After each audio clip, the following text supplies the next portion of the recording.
নবী গো, এই মেয়েটার আত্মীয় স্বজন পরিবার প্রতিবেশী যখন মেয়েটাকে কাফন দাফন কমপ্লিট করিয়া ঘরে চলে যায়, যার যার নিজ নিজ বাসস্থানে চলে যায়, নবী গো এই তথ্যটা যখন আমি কাফন চোরের কানে পৌঁছায় গেল, রাত্রি যখন গভীর হয়, আমি কাফন চোরা হাঁটি হাঁটি পা পা করে মেয়েটার কবরের নিকটে চলে যাই। বলেন নাউযুবিল্লাহ।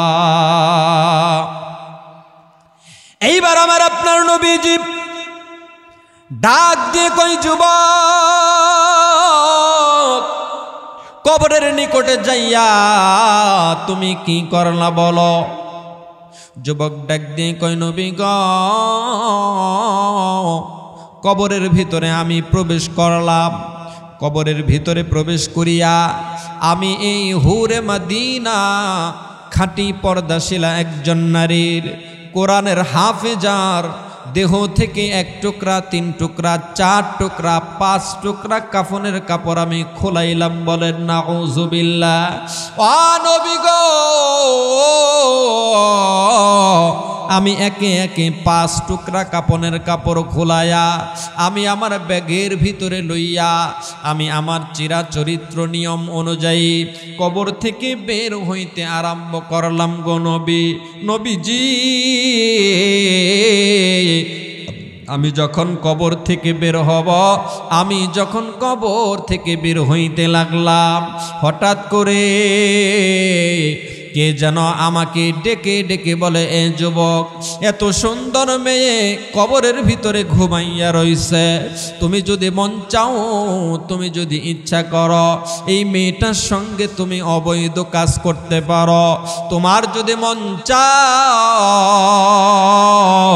এই মেয়েটার সঙ্গে তুমি ব্যভিচারে লিপ্ত হতে পারো।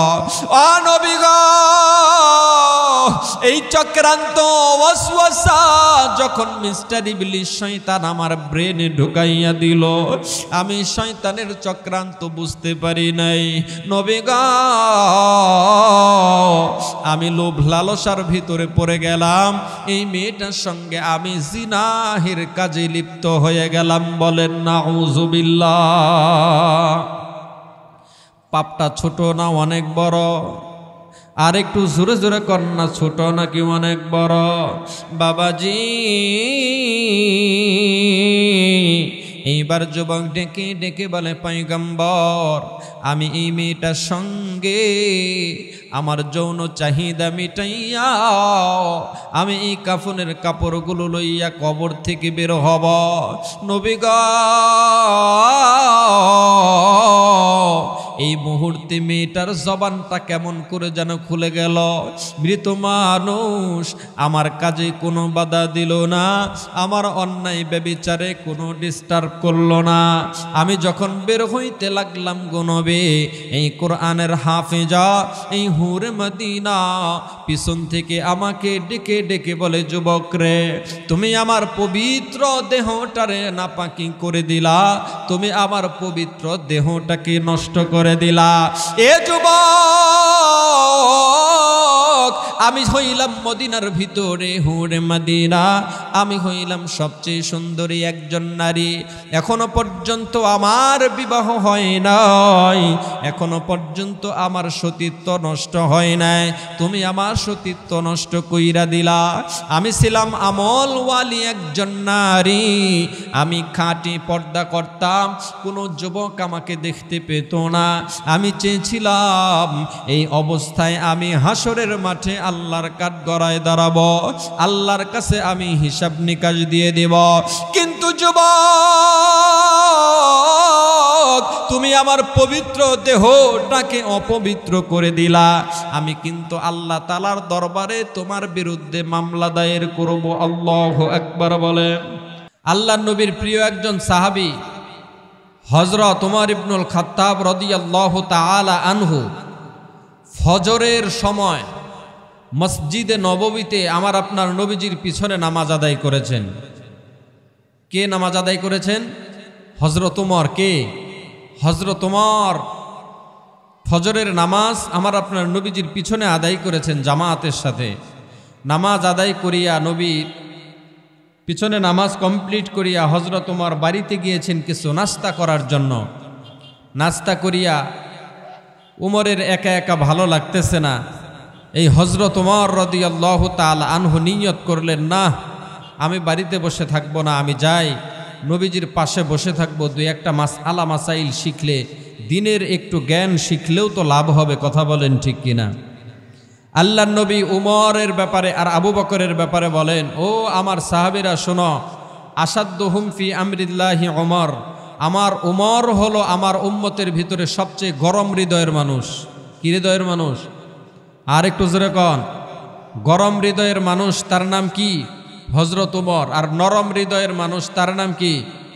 হযরত আবু বকর। আর হামু উম্মতি বি উম্মতি আবু বকর। আল্লাহর নবী ফরমান, আমার উম্মতের ভিতরে সবচেয়ে নরম এবং ঠান্ডা তবিয়ত, ঠান্ডা মেজাজের মানুষ হলো হযরত আবু বকর সিদ্দিক রাদিয়াল্লাহু তাআলা আনহু। ঠিক কিনা বলেন? এই উমর রাস্তা দিয়ে যাচ্ছেন, নবীর বাড়িতে চলে যাবেন। বেশ কিছু দূর পথ চলার পর হযরত উমর লক্ষ্য করে দেখে চৌরাস্তার মোড়ে একজন যুবক, খুব সুন্দর চেহারাওয়ালা দাড়িওয়ালা একজন যুবক সেজদায় পড়ে জমিনের মাঝে হাউমাউ করে কান্না করে পাগলের মতো। এত বেশি কান্না করতেছে, হযরত উমরের কান্নার অবস্থাটা দেখিয়া উমরের পাথর মার্কা মনটা মমের মতো নরম হয়ে গেছে। আল্লাহু আকবার বলেন। কিছু কিছু মানুষের কান্না এমন হয় না, দুঃখের এত বেশি কান্না হয় যার কান্না দেখলে আপনাদের নিজেদের চোখেই পানি চলে আসে। কি কারণে কান্না করতেছে এইটা পরের কথা, কান্নার অবস্থা দেখি চেহারাটা মলিন হয়ে যায়। ঠিক কিনা বলেন? আমার ভাই জান, আমার বন্ধুগণ, হযরত উমর ফারুক রাদিয়াল্লাহু তাআলা আনহু যুবকের কান্নার অবস্থাটা দেখিয়া ওমরের পাথর মার্কা মনটা মমের মতো নরম হয়ে গেল। হযরত ওমর হাঁটি হাঁটি পা পা করিয়া কান্নাওয়ালা যুবকের কাছে চলে গেল। যুবক ভাই, তুমি কেন কান্না করো? কি কারণে তুমি কান্না করো? তোমার কান্নার কারণটা কি আমি উমর জানতে চাই। যুবক ডাক দিয়ে কয়, ভাই গো, কি তোমার পরিচয়? তুমি কোথা থেকে এসেছ আমায় জলদি করে বলো। নবীর সাহাবী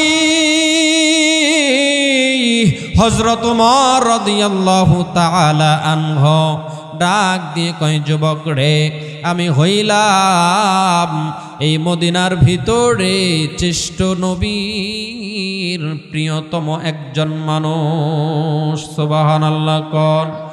এইবার যুবক ডাক দিয়ে কয়, ভাই তোমার নামটা কি? তুমি আমায় বলো।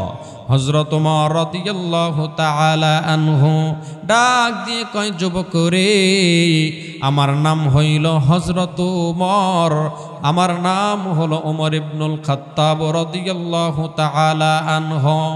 এইবার উমর ডাক দিয়ে কয়, যুবক, তুমি কি কারণে কান্না করো? তুমি কি কারণে এমন পাগলের মতো করে হাউমাউ করে চিৎকার করে কান্না করো? যুবক ডাক দিয়ে কয়, ভাই ওমর, আমার কান্নার কথা শুনলে আপনি ঠিক থাকতে পারবেন না। আমি অনেক বড় পাপিষ্ঠ যুবক, আমি অনেক বড় গুনাহ করে ফেলেছি, আমি অনেক বেশি নাফরমানি করে ফেলেছি। হযরত উমর ডাক দিয়ে কয়, যুবক রে, তুমি কি এমন গুনাহ করে ফেলেছ? তোমার গুনাহের কারণটা কি জানতে চাই। তোমার গুনাহের ধরনটা আমি জানতে চাই, শুনতে চাই। গুনাহগার যুবক ডাক দিয়ে কয়, ভাই ওমর, আমার গুনাহের কারণ আমি তোমাকে বললে আমার কোনো লাভ হবে না। আমি যেই পরিমাণ গুনাহ করে ফেলেছি, আমার এই গুনাহের কথাটা তোমাকে শেয়ার করলে তুমি আমার কোনো কল্যাণ করতে পারবে না। এইবার হযরত ওমর ডাক দিয়ে কয়, যুবক ভাই, তোমার গুনাহের কথা তুমি যদি আমাকে না শোনাও, আমি যদি তোমার কোনো কল্যাণ করতে না পারি, এই মদিনার ভিতরে এমন একজন শ্রেষ্ঠ মানুষ আছে যার সাথে তুমি শেয়ার করলে তোমার কল্যাণ হবে, তোমার গুনাহ মাফ হয়ে যাবে। সুবহানাল্লাহ। এই কথা শুনিয়া এই গুনাহগার যুবক ডাক দিয়ে কয়, ভাই ওমর, আমাকে ওই শ্রেষ্ঠ মানুষের কাছে নিয়ে চলো, আমাকে ওই শ্রেষ্ঠ মানুষের কাছে নিয়ে চলো, আমি তার কাছে যাব, আমার গুনাহের কথাটা আমি দয়ার নবীর কাছে শোনাবো, শেয়ার করব। এইবার হযরত ওমর গুনাহগার যুবককে হাঁটি হাঁটি পা পা করিয়া সামনের দিকে নিয়ে যায়, নবীর বাড়ির গেইটে দাঁড় করাইয়া হযরত ওমর নবীর ঘরের কাছে চলে গেল। ইয়া রাসূলুল্লাহ, ইয়া হাবিবাল্লাহ, আপনার বাড়িতে একজন গুনাহগার যুবক এসেছে, এই গুনাহগার যুবকটা এসে আপনার সাথে কিছু কথা বলতে চায়। আমার বন্ধুরা রে, আল্লাহর নবী ডাক দিয়ে কয়, ওমর গো, গুনাহগার যুবক আমার কাছে গুনাহের কথাটা শেয়ার করবে। গুনাহগার যুবক আমার বাড়িতে আসছি, কই কই আমি তো যুবককে দেখতে পাই না। হযরত ওমর ডাক দিয়ে কয়, নবী গো, সে তো আপনার বাড়িতে কোনোদিন আসে না, সে তো আমাদের মতো আপনার বাড়িতে তেমন পরিচিত না, এই জন্য যুবককে আমি গেইটের মাঝে দাঁড় করিয়ে এসেছি। আমি আপনার বাড়িতে ভিতরে ঢুকেছি, প্রবেশ করেছি শুধুমাত্র যুবককে ভিতরে আনার অনুমতি আর অনুমোদন পাওয়ার জন্য। নবী আমার ডাক দিয়ে কয়, ওমর, আর দেরি করিও না, গুনাহগার যুবককে আমার সামনে নিয়ে আসো, ঘরে নিয়ে আসো। এইবার গুনাহগার যুবককে হযরত ওমর রাদিয়াল্লাহু তাআলা আনহু নবীর সামনে নিয়ে দাঁড় করাইল। দয়ার নবীজি গুনাহগার যুবকের চেহারাটা দেখিয়া নবীর মনে বড় মায়া লাগছে। আল্লাহু আকবার বলেন। গুনাহগার যুবকের চেহারাটা দেখিয়া আমার আপনার নবীজির বড় মায়া লাগছে। নবী আমার ডাক দিয়ে কয়, গুনাহগার যুবক রে, তুমি কি এমন গুনাহ করেছ, তুমি কি এমন অপরাধ করে ফেলেছ? আমি এখন জানতে চাইব না তুমি কি অপরাধ করেছ, আমি এখনই জানতে চাব না। আগে আমি নবী তোমাকে নাস্তা করাবো। বলো বলো, তুমি গত রাত্রিবেলায় খাবার খেয়েছ কিনা, তুমি আজ সকালবেলায় নাস্তা করেছ কিনা? গুনাহগার যুবক ডাক দিয়ে কয়, নবী গো, আমি খাইতে পারি না, আমি আর এখন ঘুমাইতে পারি না, আমি আর এখন স্বাভাবিক থাকতে পারি না। এবার যান নবী আমার ডাক দিয়ে কয়, যুবক রে, তুমি খাইতে না পারলে কি হবে, তবুও তোমাকে নাস্তা করতে হবে। আমি নবীজি তোমাকে নাস্তা করাবো। বলেন সুবহানাল্লাহ। আমার বন্ধুগণ, আমার বাপ ভাইরা, আল্লাহর নবী পয়গম্বর আরবি এখন এই যুবককে নাস্তার ব্যবস্থা করে দিল। যুবক খুব তৃপ্তি সহকারে নাস্তা করিয়া এইবার নবীকে ডেকে ডেকে বলে, নবী গো, এখন কি আপনি আমার গুনাহের কথা জানতে চান?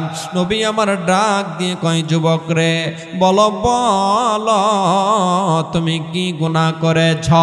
যুবক ডাক দিয়ে কয়, নবী গো, আমি যেই গুনাহ করেছি, আমার গুনাহের কথাটা শুনলে আপনি আমার উপর ক্ষিপ্ত হয়ে যাবেন, আপনি আমার উপরে রাগান্বিত হয়ে যাবেন। নবী গো,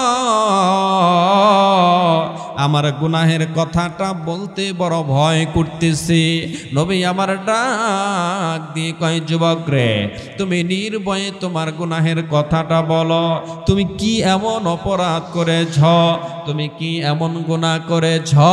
তোমার গুনাহ কি মাওলা পাকের সাতব আসমান জমিনের চেয়েও বেশি বড় হয়েছে কিনা? এই প্রশ্ন করার পর যুবক ডাক দিয়ে কয়, নবী গো, আমি যে গুনাহ করেছি, আমার গুনাহটা মাওলা পাকের সাতম আসমান জমিনের চেয়েও বেশি বড়। কি পরিমাণ অনুতপ্ত আর অনুশোচনা হলে এমন কথা বলা যায়? কথা বলেন ঠিক কিনা? নবী আমার ডাক দিয়ে কয়, যুবক রে, তোমার গুনাহ কি মাওলা পাকের আরশে আজিমের চেয়েও বড় নাকি? গুনাহগার যুবক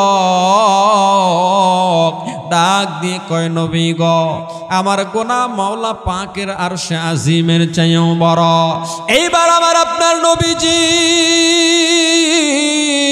ডাক দিয়ে কয়, যুবক রে,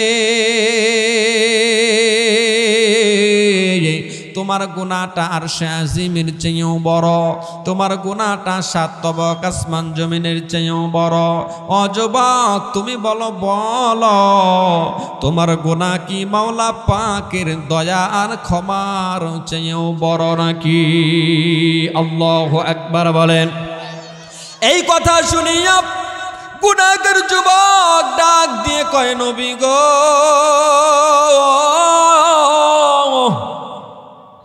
আমার গুনাহের চেয়ে মাওলা পাকের দয়া আর ক্ষমা অনেক বেশি বড়। নবী গো, কিন্তু আমার মতো গুনাহগারকে আমার আল্লাহ বুঝি মাফ করব না। কি পরিমাণ অনুতপ্ত আর অনুশোচনা আসলে! এমন তাকওয়া, এমন ভয়, এমন খোদা ভীরুতা কলিজার ভিতরে তৈরি হয়। কথা বল ঠিক কিনা? আমার বাবাজি, এইবার আমার আপনার নবীজি ডাক দিয়ে কয়, যুবক রে, তুমি কি গুনাহ করছো খুইলা কও। হাল কতালতা নাফসা, তুমি কি কাউকে খুন করেছ? যুবক ডাক দিয়ে কয়, নবী গো, আমি কাউকে খুন করি নাই, আমি কাউকে হত্যা করি নাই, আমি কাউকে আমি কাউকে মার্ডার করি নাই। এইবার আমার আপনার নবীজি ডাক দিয়ে কয়, যুবক রে, হাল কতালতা নাফসা, তুমি কাউকে খুন করো নাই। হাল আশরাকতা বিল্লাহ, তুমি কি আমার মাওলা পাকের সঙ্গে কাউকে শরীক করেছ, শিরিক নামক গুনাহ করেছ? এইবার যুবক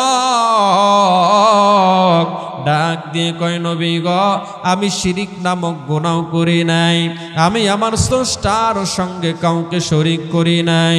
নবী আমার ডাক দিয়ে কয়, যুবক শোনো, তুমি যদি শিরিক নামক গুনাহ করো, আমার আল্লাহ তাআলা শিরিক নামক গুনাহ কখনো ক্ষমা করে না।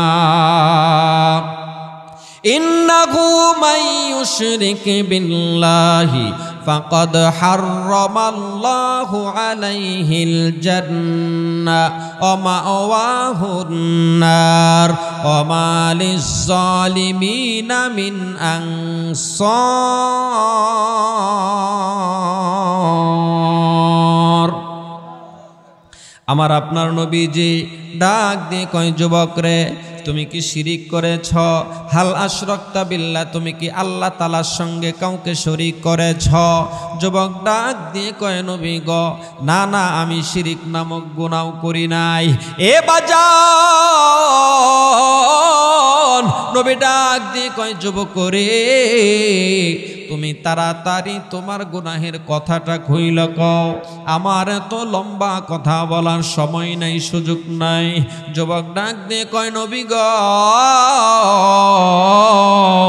এই মদিনার ভিতরে আমি হইলাম সবচেয়ে নিকৃষ্ট একজন। কাফনের কাপড় চুর, কি চুর? কাফনের কাপড় চুরি করি। নবী আমার ডাক দিয়ে কয়, যুবক তুমি যদি কাফনের কাপড় চোর হয়ে থাকো, তুমি তো একটা কবিরা গুনাহ করেছ। চুরি করা তো কবিরা গুনাহ, তুমি খাঁটি তওবা করো, আমার আল্লাহ তাআলা তোমারে মাফ কইরা দিব। ইয়া আইয়ুহাল্লাযীনা আমানু তুবু ইলাল্লাহি তাওবাতান নাসুহা। আল্লাহু আকবার বলেন। আল্লাহ তাআলা আমার আপনার জন্য তাওবার দরজা খোলা রেখেছেন। বান্দা তুমি পাহাড় পরিমাণ গুনাহ করে ফেলেছ, আল্লাহ বলেন বান্দা তুমি তওবা করো। বান্দারে তুমি তওবা করতে দেরি হবে, আমি আল্লাহ ক্ষমা করতে দেরি করব না। এইবার গুনাহগার যুবক ডাক দিয়ে কই, নবী গো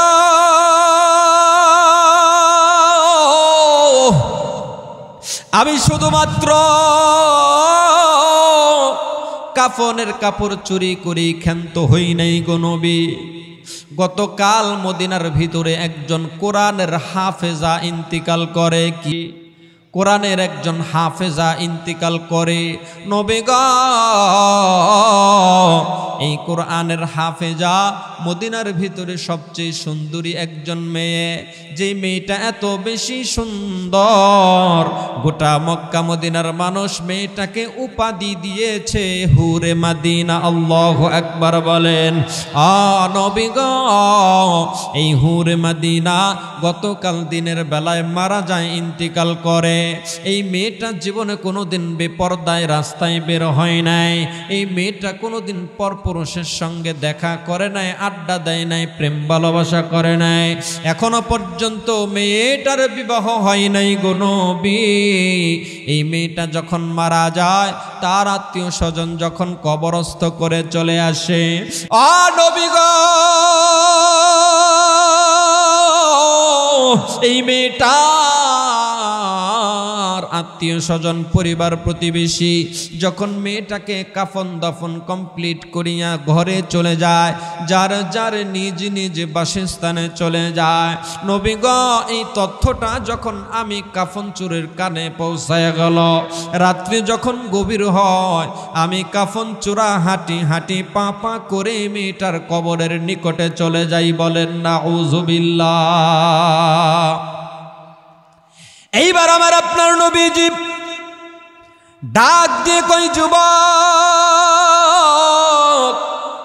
কবরের নিকটে যাইয়া তুমি কি করলা বলো। যুবক ডাক দিয়ে কই, নবী গো কবরের ভিতরে আমি প্রবেশ করলাম। কবরের ভিতরে প্রবেশ করিয়া আমি এই হুরে মাদিনা খাঁটি পর্দাশীলা একজন নারীর কোরআনের হাফেজার দেহ থেকে 1 টুকরা 3 টুকরা 4 টুকরা 5 টুকরা কাফনের কাপড় আমি খোলাইলাম। বলেন নাউযুবিল্লাহ। নবী গো আমি একে একে 5 টুকরা কাপনের কাপড় খোলায়া আমি আমার ব্যাগের ভিতরে লইয়া আমি আমার চিরাচরিত্র নিয়ম অনুযায়ী কবর থেকে বের হইতে আরম্ভ করলাম গো নবী। নবীজি আমি যখন কবর থেকে বের হব, আমি যখন কবর থেকে বের হইতে লাগলাম, হঠাৎ করে কে যেন আমাকে ডেকে ডেকে বলে, এ যুবক, এত সুন্দর মেয়ে কবরের ভিতরে ঘুমাইয়া রইছে, তুমি যদি মন চাও, তুমি যদি ইচ্ছা করো, এই মেয়েটার সঙ্গে তুমি অবৈধ কাজ করতে পারো। তোমার যদি মন চায় এই মেয়েটার সঙ্গে তুমি ব্যভিচারে লিপ্ত হতে পারো। নবী গো এই চক্রান্ত ওয়াসওয়াসা যখন মিস্টার ইবলিস শয়তান আমার ব্রেনে ঢুকাইয়া দিল, আমি শয়তানের চক্রান্ত বুঝতে পারি নাই। নবী গো আমি লোভ লালসার ভিতরে পড়ে গেলাম, এই মেয়েটার সঙ্গে আমি জিনাহের কাজে লিপ্ত হয়ে গেলাম। বলেন নাউযুবিল্লাহ। পাপটা ছোট না অনেক বড়? আর একটু জোরে জোরে কন্যা, ছোট নাকি অনেক বড়? বাবাজি এইবার যুবক ডেকে ডেকে বলে, পয়গম্বর আমি এই মেয়েটার সঙ্গে আমার যৌন চাহিদা মিটাইয়া আমি এই কাফনের কাপড়গুলো লইয়া কবর থেকে বের হব। নবী গো এই মুহূর্তে মেয়েটার জবানটা কেমন করে যেন খুলে গেল। মৃত মানুষ আমার কাজে কোনো বাধা দিল না, আমার অন্যায় ব্যভিচারে কোনো ডিস্টার্ব করলো না। আমি যখন বের হইতে লাগলাম গো নবী, এই কোরআনের হাফেজা এই হুরে মদিনা পিছন থেকে আমাকে ডেকে ডেকে বলে, যুবক রে তুমি আমার পবিত্র দেহটারে নাপাকি করে দিলা, তুমি আমার পবিত্র দেহটাকে নষ্ট করে দিলা। এ যুবক আমি হইলাম মদিনার ভিতরে হুরে মদিনা, আমি হইলাম সবচেয়ে সুন্দরী একজন নারী। এখনো পর্যন্ত আমার বিবাহ হয় নাই, এখনো পর্যন্ত আমার সতীত্ব নষ্ট হয় নাই, তুমি আমার সতীত্ব নষ্ট কইরা দিলা। আমি ছিলাম আমলওয়ালি একজন নারী, আমি খাঁটি পর্দা করতাম, কোনো যুবক আমাকে দেখতে পেত না। আমি চেয়েছিলাম এই অবস্থায় আমি হাসরের মাঠে আল্লাহর কাঠগড়ায় দাঁড়াবো, আল্লাহর কাছে আমি হিসাব নিকাশ দিয়ে দেব। কিন্তু যুবক তুমি আমার পবিত্র দেহটাকে অপবিত্র করে দিলা, আমি কিন্তু আল্লাহ তাআলার দরবারে তোমার বিরুদ্ধে মামলা দায়ের করব। আল্লাহু আকবার বলে। আমি কিন্তু তোমার বিরুদ্ধে মামলা দায়ের করব, আমি কিন্তু তোমাকে জাহান্নামের আগুনে পোড়াব। নবী আমার ডাক দিয়ে কই, যুবক কি এমন গুনাহ করেছ? আমার তো গুনাহের কথাটা শুনে আমার শরীরে কাঁপুনি উঠে গেছে। যুবক রে তুমি এখনো পর্যন্ত কেমন করে স্থির হইয়া দাঁড়াইয়া আছো? যুবক ডাক দিয়ে কয়, নবী গো আমার আল্লাহ কি আমারে মাফ করব না? নবী আমার ডাক দিয়ে কয়, যুবক তুমি কি জানো না মুসা পয়গম্বর বৃষ্টি আসার জন্য তার ৭০,০০০ অনুসারীদেরকে সাথে লইয়া বৃষ্টি নামার জন্য দোয়া করেছিল। আল্লাহ তাআলা বলেছিল, ও মুসা আমি তোমার দোয়ায় বৃষ্টি দিতে পারবো না। কেন? তোমার ৭০,০০০ অনুসারীদের ভিতরে একজন জিনাকারী আছে। কথা বলেন ঠিক কিনা? মুসা পয়গম্বরের এই দোয়া আল্লাহ তাআলা ফিরিয়ে দিলে। যুবক তুমি বড় মারাত্মক জিনা কাজ করেছ, তুমি বড় মারাত্মক অপরাধ করেছ। এই গুনাহটা আমার আল্লাহ তাআলা মাফ করবে কিনা আমি পয়গম্বর বলতে পারি না। যুবকের ভিতরে আরো বেশি কম্পন শুরু হয়েছে কি হয় নাই? এইবার যুবক হতাশাগ্রস্ত হইয়া ডাক দিয়ে কয়, নবী গো আমি খাইতে পারি না, ঘুমাইতে পারি না। সর্বশেষ আপনি একটা আশা ভরসার জায়গা ছিলেন, আপনার ঘর থেকেও আমাকে ফিরে যেতে হলো। নবী আমার ডাক দিয়ে কয়, যুবক তাড়াতাড়ি বের হয়ে যাও, তুমি এইখানে থাকলেই আল্লাহ তাআলার কখন কোন আযাব গজব চলে আসবে।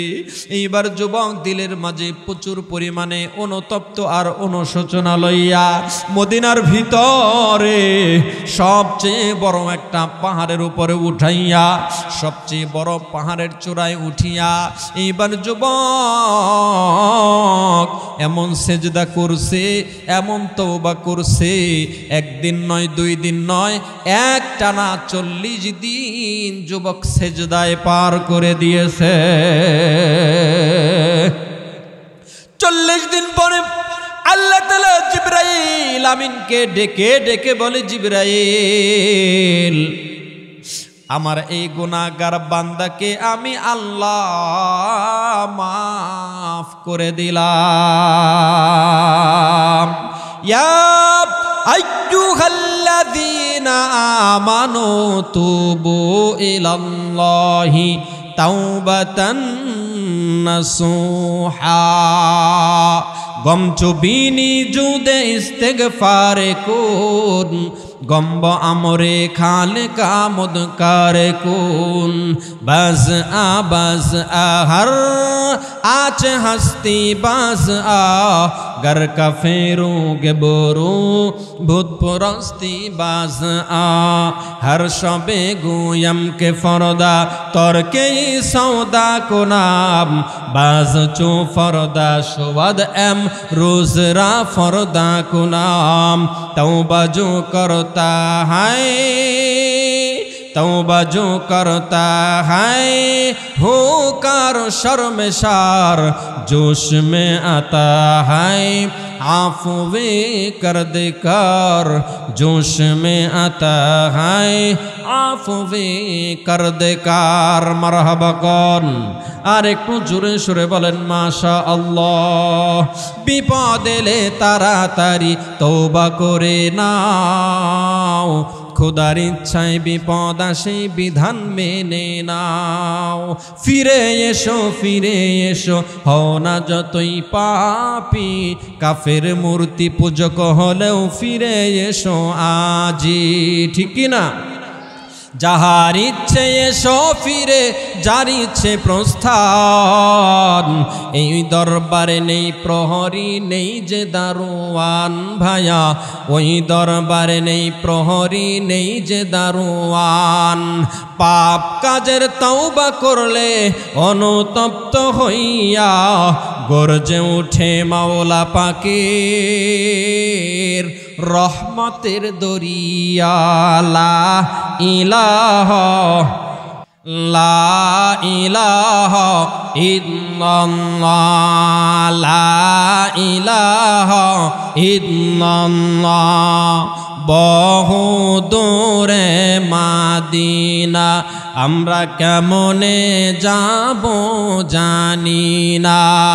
দয়া কর দয়ার আল্লাহ, মিটাও মনের বাসনা। লা ইলাহা ইল্লাল্লাহ, লা ইলাহা লা ইলাহা ইল্লাল্লাহু মুহাম্মাদুর রাসূলুল্লাহ। সকলেই পড়ি সাল্লাল্লাহু আলাইহি ওয়াসাল্লাম। আমার ভাইরা, আমি আপনি যত গুনাহ করি না কেন, আল্লাহ তাআলার দরবারে যদি খাঁটি তওবা করতে পারি, বলেন তো আমার আল্লাহ মাফ করবে কি করবে না? আর একটু জোরে সোরে বলেন, আল্লাহ মাফ করবে কি করবে না? আর একটু চিৎকার মেরে বলেন, মাফ করবে কি করবে না? তাহলে আমাদের খাঁটি তওবা করা দরকার আছে না নাই? আর একটু জোরে কোন আছে না নাই? তাহলে আমি বলতেছিলাম, আল্লাহ তাআলা আমাদেরকে তিনটি বিধান দিয়েছেন। সূরা মাঈদার ৩৫ নম্বর আয়াতে কারিমের ভিতরে কয় নম্বর আয়াতে বিধান দিয়েছেন? কয়টি? তিনটি। এক নম্বর বিধান হলো আল্লাহ তাআলাকে ভয় করা। দ্বিতীয় নম্বর বিধান হলো অবতাগু ইলাইহিল ওসিলা, আল্লাহকে পাওয়ার জন্য বিভিন্ন আমলে সলেহ নেক কাজকে মাধ্যম বানানো, ওসিলা বানানো। এই যে আপনারা আজকে মাহফিলে এসেছেন, আল্লাহ চাইলে এই কাজটাকে, এই আশাটাকে উসিলা বানায়া আমার আপনার জন্য জান্নাতের টিকিট রেডি করতে পারেন। কথা বলেন ঠিক কিনা? আপনার বাড়ির পাশে একজন অসহায় মানুষ টাকার অভাবে ঠিকমতো খাবার খাইতে পারে না, আপনি যদি একটু তার খাবার সামগ্রী কিনে দেন, এইটুকু কাজকে উসিলা বানায়া আল্লাহ জান্নাত দিতে পারেন কি পারেন না? এই যে আপনাদের এলাকায় মাদ্রাসা, এই মাদ্রাসাটাকে যদি দিল থেকে একটু একটু মহব্বত করেন, এই মহব্বতকে আল্লাহ তাআলা পুঁজি বানায়া আমাকে আপনাকে হাসরের ময়দানে বিনা হিসাবে জান্নাতের ফায়সালা দিয়ে দিবে। বলেন সুবহানাল্লাহ। আমার ভাইরা, কেমন করে একটা কাজকে, আমলে সলেহকে উসিলা বানাইলে আল্লাহ তাআলা জান্নাত দিয়ে দেয়, আমি আরেকটি তথ্য আপনাদের কাছে তুলে ধরতে চাই। মদিনার একজন এতিম ছেলে, কি ছেলে? এতিম কাহাকে বলে? যার মা নাই, বাবা নাই, অসহায়, ঠিক কিনা? মদিনার একজন এতিম ছেলে আল্লাহর নবীর কাছে একটা নালিশ নিয়ে গেছে, বিচার নিয়ে গেছে। কি নিয়ে গেছে? বিচার নিয়ে গেছে।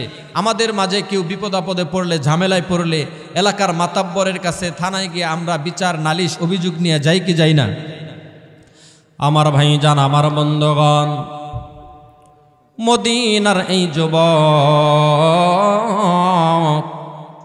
আমার আপনার দয়ার নবী মায়ার নবীর কাছে বিচার নিয়ে গেল। নবীজির কাছে যাইয়া ডাক দিয়ে কয়, নবী গো, আমার বাবা নাই, আমার বাবা দুনিয়া থেকে আমাকে এতিম করে বিদায় নিয়ে চলে গেছে। নবী গো, আমার বাবার রেখে যাওয়া একটা খেজুরের বাগান আমার জিম্মায় আছে। কিসের বাগান? আর একটু জোরে জোরে কন্যা, কিসের বাগান? তৎকালীন সময়ে খেজুরের বাগানগুলো খুব প্রসিদ্ধ ছিল। এখনো কিন্তু মদিনায় খেজুরের অনেক বড় বড় বাগান আছে। কথা বলেন ঠিক কি না? আমার বন্ধুগণ,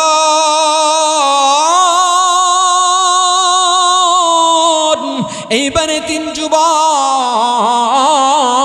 ডাক দিয়ে কয়, নবী গো, আমার বাবা আমাকে এতিম করে দুনিয়া থেকে বিদায় নিছে, কিন্তু আমার বাবার রেখে যাওয়া একটা খেজুরের বাগান আমার জিম্মায় আছে। নবী গো, আমার বড় ভয় হয় আমার এই বাগানটা কেউ আবার জোর করে বুক দখল নিয়ে যায় কিনা। জোরপূর্বক জমি দখলের সিস্টেম আমাদের দেশে আছে না নাই? এইটা কিন্তু গোটা পৃথিবীর ভিতরেই আছে। কথা বলেন ঠিক কি না? এইবারে তিন ছেলে ডাক দিয়ে কয়, নবী গো, এই বাগানটা কেউ জোরপূর্বক দখল নিয়ে যায় কিনা। নবীজি, আমি চাই আমার বাবার রেখে যাওয়া এই খেজুরের বাগানের চতুর্দিকে বাউন্ডারি করতে। নবী গো, কিন্তু আমার বাগানের পাশের বাগানের মালিকের নাম হলো আবু লুবাবা। কি নাম? আবু লুবাবা। আমাকে সে প্রাচীর করতে দেয় না, খেজুরের বাগানের চতুর্দিকে সে বাউন্ডারি করতে বাধা প্রদান করে। নবীজি, এখন আমি কি করব? আমি কি খেজুরের বাগানটা বাউন্ডারি করতে পারবো না? যুবক ডাক দিয়ে কয়, নবী গো, এতিম ডাক দিয়ে কয়, নবী গো, আমি আমার বাবার রেখে যাওয়া বাগানটাকে বাউন্ডারি করতে চাই। নবী আমার ডাক দিয়ে কয়, এতিম ছেলে, ঠিক আছে, দেখি আমি একটু সমাধানের ব্যবস্থা করে। এইবার আমার আপনার নবীজি সাহাবীদের মাধ্যমে ওই লুবাবাকে ডাকার ব্যবস্থা করলো। আবু লুবাবাকে ডাকা হলো। আমার আপনার নবীজি ডাক দিয়ে কই, লুবাবা, তুমি এই এতিম ছেলেকে কেন খেজুরের বাগানের বাউন্ডারি করতে দাও না? এতিম ছেলেটি ডাক দিয়ে কয়, নবী গো, বুক ভরা আশা নিয়ে এসেছি, আপনি সুষ্ঠু একটা সমাধান করে দেবেন। এইবার ওই আবু লুবাবা ডাক দিয়ে কয়, নবী গো, আমার একটা খেজুরের গাছ এই এতিম ছেলেটি চায়, আমি দিব না, আমি গাছটি কেটেও নিব না। এইবারে এতিম ছেলে ডাক দিয়ে কয়, নবী গো, আমার বাগানের পাশের বাগানওয়ালার মাঝখানে যে জমির আইল আছে, বাতা আছে, আইল বলে না কি বলে আপনাদের দেশে? জমির যে একটা বাতর আছে, আইল আছে, এই আইলের মাঝখানে আবু লুবাবার একটা খেজুরের চারা রূপান্তরিত হয়েছে। একটা চারা এমনি হয়ে গেছে। এই চারাটা আমি বলেছিলাম, আবু লুবাবা ভাই, তুমি কেটে নিয়ে যাও, নয়তো তুমি এই চারাটা আমাকে দান করে দাও। নবী ডাক দিয়ে কয়, আবু লুবাবা, তোমার এই খেজুরের চারাটা তুমি এতিম ছেলেটিকে দান করে দাও। আবু লুবাবা ডাক দিয়ে কয়, নবী গো, এই খেজুরের চারা আমি দান করতে পারবো না। আমার আপনার নবীজি ডাক দিয়ে কয়, তাহলে তুমি এই খেজুরের চারাটা এতিমের কাছে বিক্রি করে দাও। আবু লুবাবা ডাক দিয়ে কয়, নবীজি, আমি বিক্রি করতে পারবো না। এইবার আমার আপনার মায়ার নবী, রহমতের নবী আবু লুবাবাকে ডেকে বলে, এতিমের প্রসঙ্গটা বাদ দাও। আবু লুবাবা রে, আমি তোমাকে এখন এমন একটা প্রস্তাব করব, যেই প্রস্তাবটা হবে পৃথিবীর ভিতরে সবচেয়ে দামি প্রস্তাব। আল্লাহু আকবার বলেন। সবচেয়ে দামি প্রস্তাব হবে আবু লুবাবা। লুবাবা ডাক দিয়ে কয়, পয়গম্বর, প্রস্তাবটা দেন তো দেখি, মানা সম্ভব হইলে আমি মেনে নেব। এইবার আমার আপনার নবীজি ডাক দিয়ে কয়, আবু লুবাবা, আমি তোমার কাছে আমি নবী নিজের পক্ষ থেকে প্রস্তাব করতে চাই, তুমি ওই খেজুরের চারাটা আমি নবীকে হাদিয়া দিয়া দাও। আমি নবী ওয়াদা দিলাম আল্লাহ তাআলা তোমাকে জান্নাত হাদিয়া দিবে এবং জান্নাতের ভিতরে বিশাল বড় একটা খেজুরের বাগানের মালিক আল্লাহ তোমারে বানাইয়া দিব। আর একটু জোরে জোরে বলেন সুবহানাল্লাহ। এই প্রস্তাবটা শুনিয়া আবু লুবাবা কেমন বেঈমান, ডাক দিয়ে কই নবী গো আমি জান্নাত চাই না, জান্নাতের ভিতরের বাগানের মালিক আমি হইতে চাই না, এই খেজুরের চারাটাই আমার লাগবে, আমি এতিমকেও দিব না আপনি নবীকেও দিব না। বলেন না নাউযুবিল্লাহ। আর একটু জোরে জোরে কন্না নাউযুবিল্লাহ। নবী আমার হতাশ হইয়া গেল, হতাশাগ্রস্ত মন নিয়া আবু লুবাবা থেকে আমার আপনার নবীজি মুখটা ফিরিয়ে নিল। মুখটা ফিরিয়া ডাক দিয়ে কয় সাহাবীরা রে, আমি নবী মনে হয় নৈরাশ হয়ে যাব, আমি মনে হয় এতিম ছেলেটির সাথে ঝামেলা সমাধান করতে পারবো না। আবু লুবাবা আমার প্রস্তাব মানলো না, এতিমের প্রস্তাবও মানে নাই।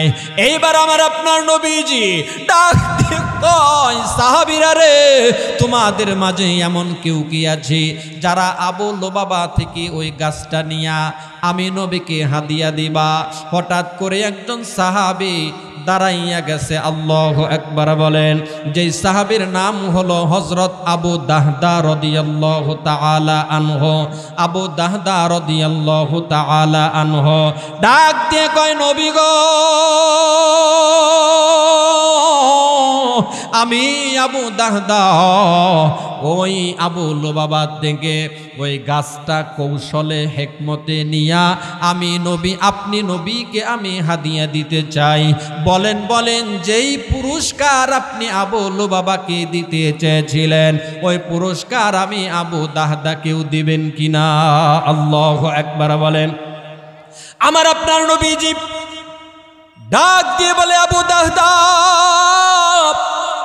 তুমি যদি আবু লুবাবা থেকে ওই গাছটা বিভিন্ন কৌশল অবলম্বন করে আমি নবীর কাছ পর্যন্ত যদি পৌঁছাইতে পারো, আমি নবী ওয়াদা দিলাম তোমার জন্য একই পুরস্কার আমি আল্লাহর পক্ষ থেকে ব্যবস্থা করে দিব।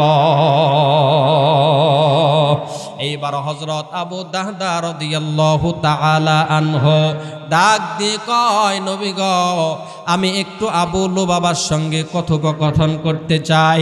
এ বাজান লম্বা কথা সংক্ষেপ করে দিচ্ছি। আবু দাহদা আবু লুবাবাকে ডেকে ডেকে বলে, ও লুবাবা তুমি কি আমি দাহদাকে চিননি? আবু লুবাবা এক বাক্যে বলে দিল, ও আবু দাহদা ভাই, তোমাকে চিনে না মদিনার ভিতরে এমন কোনো মানুষ নাই। আবু লুবাবা ডাক দিয়ে কয়, আমি আপনাকে খুব ভালো করে চিনি। আবু দাহদা ডাক দিয়ে কয়, আবু লুবাবা তুমি কোন অ্যাঙ্গেল থেকে আমাকে চিনো একটু খুলে বলো। আবু লুবাবা ডাক দিয়ে কয়, আবু দাহদা গো, মদিনার ভিতরে সবচেয়ে বড় বাগানের মালিক হইলেন আপনি। আল্লাহু আকবার বলেন। এইবার আবু দাহদা ডাক দিয়ে কয়, লুবাবা বলো বলো আমি কোন বাগানের মালিক, আমার বাগানে কয় শত গাছ রয়েছে? আবু লুবাবা ডাক দিয়ে কয়, মদিনার ভিতরে সবচেয়ে শ্রেষ্ঠ বাগানের মালিক আপনি। আপনার বাগানের খেজুরের জাতের মানগুলো অনেক ভালো। আপনার বাগানের খেজুর বাজারে উঠাইলে আমাদের খেজুর রয়ে যায়, আপনার খেজুর সবার আগে বিক্রি হয়ে যায়। বলেন সুবহানাল্লাহ। এইবার আবু দাহদা রাদিয়াল্লাহু তাআলা আনহু ডাক দিয়ে কয়, আবু লুবাবা আমার বাগান সম্বন্ধে তোমার দেখি আমার চেয়ে অনেক বেশি জ্ঞান রয়েছে। তার মানে আবু লুবাবার একটা লোভ রয়েছে ওই বাগানের প্রতি। কথা বলেন ঠিক কিনা? হযরত আবু দাহদা রাদিয়াল্লাহু তাআলা আনহু ডাক দিয়ে কয়, আবু লুবাবা আমি তোমার সঙ্গে খোলাসা করতে চাই, একটা বিষয় নিয়ে খুব জরুরিভাবে কথোপকথন করতে চাই। আবু লুবাবা রে, ওই যে আমার সবচেয়ে দামি জাতের খেজুরের বাগান আছে, ওই বাগানের ভিতরে একটা নয় দুইটা নয় 100 নয় 200 নয় 600 গাছ রয়েছে। কয়টি? আর ঝামেলা কয়টা গাছ নিয়ে? মাত্র একটা গাছ নিয়ে এতিম ছেলের সঙ্গে ঝামেলা। আর আমার বাগানে খেজুরের গাছ রয়েছে 600টি। আল্লাহু আকবার বলেন। বলো বাবা, তোমার একটা গাছ যদি আমি বাবা আমি আবু দাহদাকে দিয়ে দাও, আর এই একটা গাছ দানের বিনিময়ে, আমাকে দেওয়ার বিনিময়ে আমার গোটা খেজুরের বাগান আমি তোমাকে হাদিয়া দিয়ে দিব। কি পরিমাণ ত্যাগ ইসলামের জন্য সাহাবায়ে কেরাম করছে, কথা কোন ঠিক কিনা? নবী আমার কান্দে চোখের পানি ছেড়ে দিয়ে ডাক দিয়ে কয়, আবু দাদা রে, দ্রুত গাছটা নেওয়ার ব্যবস্থা করো, আমি নবীর ইজ্জত রক্ষা করো। ও বাজান, নবীর ইজ্জত রক্ষা করার জন্যই আমাদের এই মাদ্রাসা, কথা বলেন ঠিক কিনা? নবীর ইজ্জত, মুসলমানের সম্মান রক্ষা করার জন্য, আল্লাহ তাআলার বিধান পালন করার জন্যই আমাদের এই মাদ্রাসা মসজিদ, কথা বলেন ঠিক কিনা? এইবার আবু দাহদা রাদিয়াল্লাহু তাআলা আনহু ডাক দিয়ে কয়, নবী গো, আর একটু সময় দেন, আর একটু অপেক্ষা করেন, দেখেন আমি আবু লুবাবার সঙ্গে কি খেলাটা খেলি। এইবার আবু দাহদা যখন 600 গাছ আবু লুবাবার নামে লিখে দেওয়ার জন্য প্রস্তাব করলো, আবু লুবাবা ডাক দিয়ে কয়, আবু দাহদা, আপনার মাথা কি ঠিক আসেনি? আপনার মাথা ঠিক আসেনি? আপনি কি বিবেক জ্ঞান দিয়া এই কথাটা বলতেছেন? আবু দাহদা ডাক দিয়ে কয়, আবু লুবাবা, আমি তোমার মতো পাগল না, আমি তোমার মতো দুনিয়া লোভী না, আমি নবীকে ভালোবাসি, নবীর প্রেমে, নবীর ইজ্জত রক্ষার্থে আমার জীবন বাজি রাখতেও আমি একটা সেকেন্ড দ্বিধা করব না।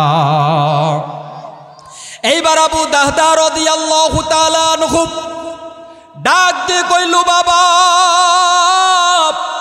তোমার একটা খেজুরের চারা আমি বাবা আমি দাহদার নামে লিপিবদ্ধ করে দাও, আমার 600 খেজুরের গাছ বিশিষ্ট বাগান আমি তোমার নামে লিখিয়া দিব।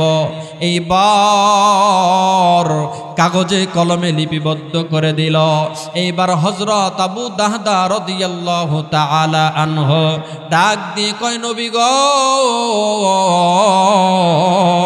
দেখেন দেখেন, এই খেজুরের চারার মালিক এখন আমি, এই খেজুরের গাছটা আমি আপনি নবীকে হাদিয়া দিয়ে দিলাম।